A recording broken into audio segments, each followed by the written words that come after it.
दटवलं त्यांना. ते सर्व चूप होऊन गेले. आमच्या लक्षात आलं की बा याच्या ऐकतात हे सर्व लोक. हा मोठा ग्रुप दिसतोय, 7-8 लोक आणि हा एक मनुष्य सांगतोय. मग म्हणे मास्तर तुम्हाला पण काय असं. मग आमच्या वडिलांना तपकिरीची सवय होती.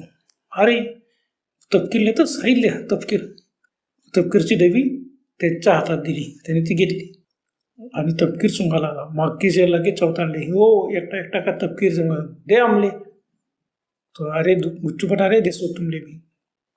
तो मनुष्य वळताच एकदम त्याची जोरात डबी खोलण्याचा आवाज आला.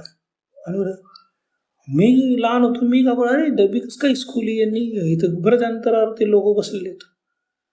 आमचे वडील एकदम घाबरले. त्यांनी माझ्या हात पकडला. चल लवकर नाही का इथून, इथं काही खरं नाही.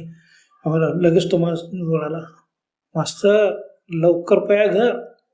या भलताच